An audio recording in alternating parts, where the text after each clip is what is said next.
All right, everyone, welcome. This is Smooth Brain Garage, first video being posted. And yeah, basically got a car meet going on here in the driveway. And so yeah, this is just gonna be a quick intro of who we are, what we're doing, a little bit of history behind all the cars, how they all got here and whatnot. And yeah, we're just gonna get into it. So this is majority of the fleet. Some aren't here, so we'll go to those vehicles later on wherever they're at, because there's too many cars. I don't know what's where. I can only fit so many here. So let's get to it, and let's start with my favorite. So starting off with the favorite for its purpose, this is my 1979 Alfa Romeo Alfetta GT. And backstory on this car, this was the last new car that my grandpa ever bought. So my mom went with grandpa to pick up this car brand new in 79. It looked a little better than it does now. And yeah, this was his daily driver for a number of years. It's got almost 200,000 on the clock now. But yeah, I've worked on it for about 2 years to get it up and running again, because it sat for about 10 years. And it obviously still needs cosmetic work. I've rebuilt the engine, gone through everything mechanical on it. And it's not a fast car, but it's fun. And it's definitely my favorite because it was grandpa's car. And yeah, it's a fun little car, sending it through the canyons. It ain't fast by any means, but the way it handles, it's just, I know, it's different once you get behind the wheel of an Alfa Romeo. So now we got the 69 Volkswagen Bug, which I bought this car probably like 5 years ago now for my buddy Chance. Only paid 480 bucks for the car, but yeah, it's kind of going on the Class 11 Baja Bug vibe. And yeah, I've gone through just about everything mechanical on it. It's got new tires, new brakes, it's got a new 1835 in it. And next up, I gotta do seats on it because these things are fucking horrible. And I'm tired of sitting on springs. When I got it, the thing was lowered, it was dropped on its nuts. And my buddy Mike, he told me like, hey, why don't you, like, you know, be a man, lift your Bug, put some off-road tires on it, let's go out wheeling. So we Baja'd the thing in the rain, and then I road tripped it up to Monterey for Car Week in 2025. And he decided, you know what, let's put this on the door, because it had 34.5 on the hood when I bought it.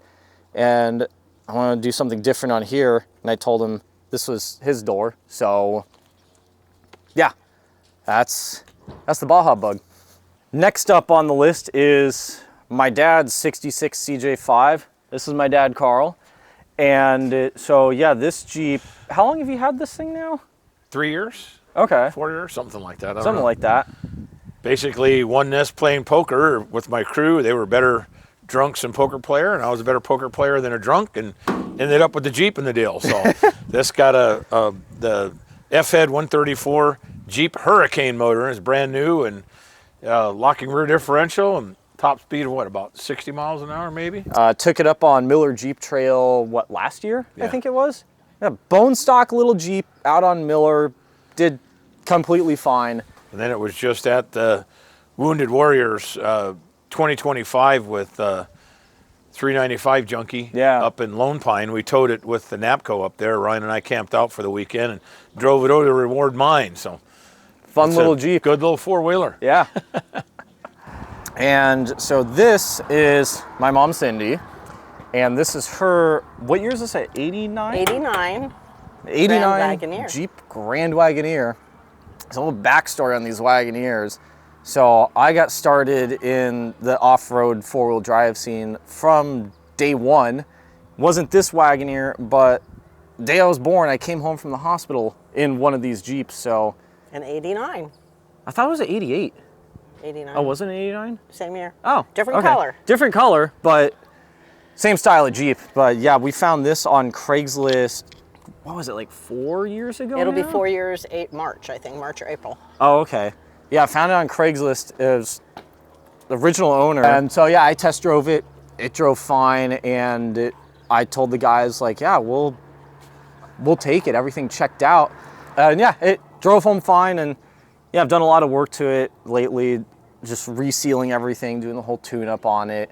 plugs, wires, cap, rotor, carburetor, and I don't know if you can see the blue tape on the window, but one of the window regulators just exploded again. So you might see that, you might not. I don't know. I'll probably do a video on it. But yeah, this is Mama Baker's Grand Wagoneer. Original paint, original patina.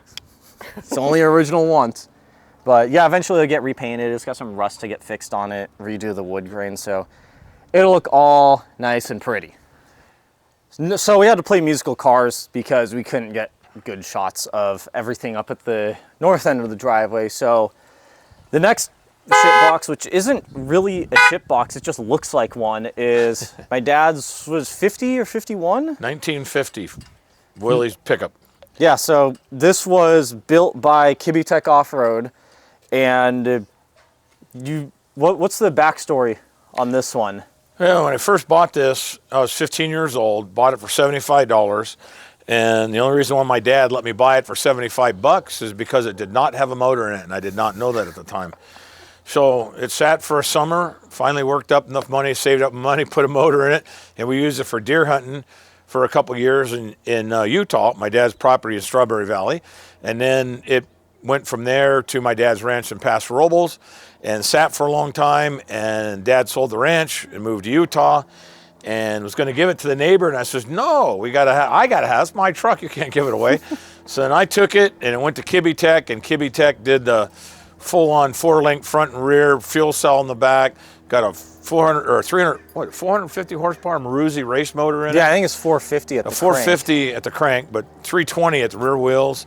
It's got King coils on it, 14 inches travel, and PRP racing seats, full cage, full chromoly frame, subframe, and everything from Kibitech, and now it's just a toy. Cut out the hammers, what, in 21 I think we took it? Yeah. And we got, did you hit 100 on the lake bed or? 106 on the lake bed. 106 on the lake bed. And yeah, we didn't have 4 high at the time because something shifter rise was messed up in the transfer case. We had to fix that. So it was a little scary and 2 high at 106 going across the dry lake bed.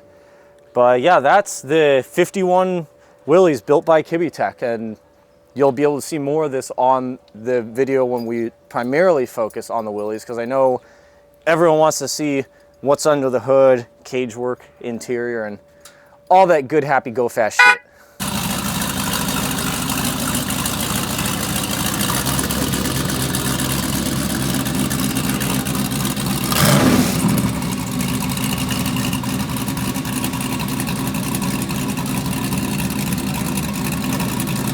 Next up is, I think this is the most recent acquirement in the fleet, right? Yeah. Yeah, so this is Dad's 57 Chevy. It's a what, 3200? 3200 Chevrolet Napco. Original 4-wheel drive, 283, 4-speed with a granny low, and half-ton long bed pickup. A lot of fun, nice ride. We just put a new motor in it and replaced a bunch of bearings and seals in a transmission, transfer case, and differentials. And we towed the little CJ5 up to Lone Pine with this a couple weekends ago for the 395 Junkies Wounded Warrior project. That was a lot of fun. I'll show a picture right here. We had a old school, what was it? It was a, what was the camper? Sun Valley camper. Yeah, Sun Campers out of Van Nuys. We had one of those on it. It was just, the thing had a lot of dry rot in the wood, a lot of water damage. So we figured, you know what, it's just more work than it's worth for the camper. So got rid of the camper because Dad needed his truck back anyways to use as a truck. Leaf springs and U-bolts from Lugo Restoration and Parts up in Loomis, California. They're pretty big on these old trucks and a big help getting all the parts for that. Yeah, they do a lot of stuff for these. And but yeah, got fun the motor truck. From, was it Jegs? We got the motor from Jegs. Yeah, I think it was a Jegs long block. It was a rebuilt 283 from them. Runs perfect. But it is a Corvette motor. Yeah, it is a Corvette motor, but minus the pistons, the cam, and the heads and the intake. So, you know, yeah, just the block is Corvette. But we grew up with one of these. It was what, your grandpa that had My grandfather had one of these. He had a Apache, and I remember riding it as a kid and always wanted one. And 58 was my birth year, but I didn't like the dual headlights. I liked the single headlights, so I went for the 57s. Yeah, I like the 57 front end better. And yeah, this truck, So to buy this, my dad was gonna sell the other truck, which you guys can see behind it, maybe, which we'll get to that one next. It's only, there's no way you're gonna sell my truck, because we'll get to that. I learned how to drive on that thing, so I bought that truck off of him so he could buy his dream truck. So he got his dream truck, I got my dream truck. Everyone's happy, right? Yep. So worked out. So this is my 1948 Dodge Power Wagon, and look, the backstory on this truck. So my dad, he had a, what was it, a 58 was the other one? We had a 58 Power Wagon. It was yellow, and someone had chopped the bed on it, and it was a tow truck. It had the whole boom on it when we got it. It was a fun truck, and then Dad sold it years ago, probably like early 2000s, and when the tow truck came to pick it up, hit around the corner, I remember him watching it go by like, fuck, I should not have sold that. And he was online looking for another one. And so I believe we got, well, he bought this one back in like 03 or something like that. And this was originally a Forest Service truck out in Colorado. And so when we got it, it didn't have the Baker's Machine Shop on the side. The roof was still green. The steering was all messed up. It needed a lot of work done to it. And but yeah, we were at one of the vintage Dodge Power Wagon rallies up in Hollister Hills years ago. This was probably like over 20 years ago. I was 8 years old. Dad tossed me the keys. He's like, all right, you're gonna learn how to drive. I look at him, I look at this, and I'm like, bullshit, I can't drive that thing. So he tossed me in the truck, and he was like, yep, just here's your clutch. It's in first gear, just let out the clutch and start steering. I was just idling around in the dirt lot, but I mean, I was driving. So this is the first vehicle I ever drove, learned manual on this. And it's got a 4-speed with the granny low, non-synchronized trans, so you have to double clutch it. Armstrong power steering. The brakes, if you want to stop on Monday, you better hit the brakes on Sunday because they're just ass cancer. So it needs some TLC here and there, but again, that's another reason why I have it at the house now, because I'm gonna get going on that work because I miss driving this thing. But yeah, it's got the original flathead 6 in it. Everything's powertrain wise is really all original on the truck. It's due for tires because these tires are old enough to drink now. I just looked at the DOT code on it, and yeah, they're ancient. They're due for replacement. And yeah, the last Power Wagon rally that we were at, we had it out, and I had it buffed up, all polished, looked real nice. And they do awards at the end of every Power Wagon rally. So yeah, we got the award for Best Flat Fender Power Wagon and Most Original Truck, because really all that's been changed on it is the blinkers have been added on. I believe even these mirrors are original to it. And yeah, everything else is as it was back in 48 when it was a new truck. But yeah, definitely one of my favorite 4x4s of the fleet. This one's going to the grave with me. I'm never letting this truck go. But yeah, it needs a lot of work. I gotta do a tune-up on it, do the brakes, flush the cooling system, because just today, driving it over here, it was Old Faithful out the radiator cap. So yeah, definitely rolling up in style. So yeah, needs some work here and there, but it's here. 48 Dodge. Can't get much better than a vintage 4x4 than this. So the next vehicle on the list is my 1980 Toyota pickup, and which as of time of filming, it's a work in progress. I got the transfer case in the bed, the transmission in the garage, drive shafts back here. It's getting a lot of work done to it right now, trying to make a Big Bear trip in January. So this truck, I got this one back in, what was it? May of 24, I bought this. And so my buddy Cody, when I first met him almost 10 years ago, he pulled up in this truck. Another friend of mine, he was like, dude, like my buddy needs your help. His truck's not charging. You think you could check it out? Like, I can check it out. What is it? He's like, oh, it's an old Toyota pickup. I was thinking like a little small Gardner truck, a little ladder rack on it, stuff like that. I was not expecting a Hilux to come rolling down the street, but it looked a little different. Didn't have 33s on it. It wasn't lifted. I have the covers for the lights up on the roll bar. They're the old KC Daylighter smiley face lights. So Gotta throw those back on there, wire those in. But yeah, this is a 1980. It's the 20R, 4-speed, solid front axle, and as you can see, the round headlight front end, which I think 81 was the last year of that. Don't quote me on that, I might be wrong. But no, I've had this truck for, yeah, just over a year now, almost 2 years. That was a good sound. Hell yeah. And so yeah, me and my buddy Mike, we took this and his Samurai out on Miller Jeep Trail earlier in 2025, I think February or so. Truck was just like this, lift 33s, open diffs front and rear. I had to work it up a few spots in the trail, but I mean, the truck did just fine. Nothing broke. Oh, I mean, granted, the head gasket started leaking coolant on it, but I still made it there. I made it home. And yeah, as you can see, I don't know if you can see it or not, the windshield is a little on the fucked up side. Yeah, I had Duke with me. Duke, come here. Come here. Come here. Hey! All right, sitting neck pretty. I had this guy with me, and it's Jeremy's making him look at the camera with food right now, and he's coming to you guys. Following the food, as a lab does. But yeah, I had his harness on him, had him buckled into the truck, and yeah, he stepped on the buckle.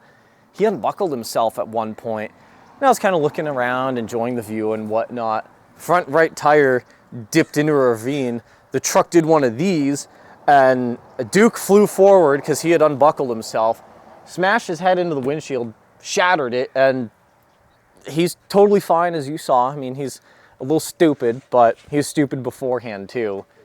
So yeah, I need to get a new windshield, but I got all the blue tape on here trying to keep the rain out of it because there's giant gaping rust holes in here right now. So, but yeah, plenty of work left to do on it, like windshield, some rust repair, like, you know, put the transmission, transfer case, drive lines back in, and yeah, Big Bear trip in January. So we'll see what it does, and hopefully it doesn't explode or chunk a drive shaft or whatever. But yeah, that is the Toyota. What about the turret mount? Oh yeah, for being PC and whatnot, I had to take the turret mount out of the back because it was, what'd you call it? It was the, I I don't know if we should say it, but I mean, like a Toyota with a turret in the back, it's like, ah, no, you can kind of get where I'm going with that. Still blood at Toyotathon. Yeah, in this household, we celebrate Toyotathon, damn it. It's coming up. Is it? Oh yeah, because it's Christmas time, isn't it? Yeah, forgot about that. Put the turret back on. Yep, turret's going back on. I'm hitting up my local Toyota dealership. We might have to cut that one out. Like that. There's something on the window I'm trying to pick off here. I don't know what it is, but it's one with the window now. But anyways, that's the Toyota. Needs some work, but yeah. Thank you, Cody, for selling me your truck. And when I'm done with it, I'll sell it back to you. You'll have a bitchin' truck by the end of this build. Last but not least on the list is my 1987? Yeah, 87 Mazda RX-7 FC. This car, I bought this, I think about 4 years ago off of one of my old coworkers. He had it for the I can't say no to it price. I wasn't really ready to buy an FC, but I was like, you know what? I've been wanting one for years. I'm just going to buy it. I really didn't want a red car. I really didn't want one with a sunroof in it. It wasn't running and driving. I had to do all the vacuum lines on it. I needed a fuel pump relay, a couple other little things under the hood here and there. And then it ran, and yeah, about, I don't know, maybe 1.5, 2 oil changes later, it popped the motor in typical rotary fashion. It was burning coolant on the front rotor. It was burning oil on the rear rotor. I was like, all right, it's time to rebuild it, because I'd fire it up, and yeah, it was mosquito population control. Yeah, there wasn't a mosquito for like probably 2 square miles when I'd fire this thing up. It was bad. So rebuilt the motor with a good friend of mine who has done countless rotaries, and I got probably 20,000 miles on the motor now, and it runs great. But reason why it's up in the air and missing a wheel, I am getting it prepped for a upcoming rally that I'm doing with the car. A decent amount to do on the list still. So yeah, it's going to be back up and running in a few months. And Hi, my name that is facing the Ryan right way? Lilly, and I am gay and retarded. it's totally sideways, isn't it? No, it's right. Okay, cool. This is the guy's product name on there. It's all good. What's Sharpied on this? No. What's written in gasoline on it? No, I think it's fine. I'm not going to worry about it. I'll look at it when I edit stuff. The last DWA rally I was on with the car, found some weak points on the car here and there. Found areas of improvement that need to be made. So addressing those this time around, and yeah, just got to get it done. But I got to get the Toyota done first because it's blocking the ARC-7 right now. And then this can leave the garage. Alpha's going in. So yeah, just plenty of projects going on around here. But yeah, that's the last of them for at this location. And we will skip to whatever vehicle is next on the list. So yeah, we'll go from there. I don't know what I'm doing. So just fucking keep watching or something. I don't know. I just drink here, work here, film here. Just like and subscribe. Aww. That's gonna be your outro. Probably.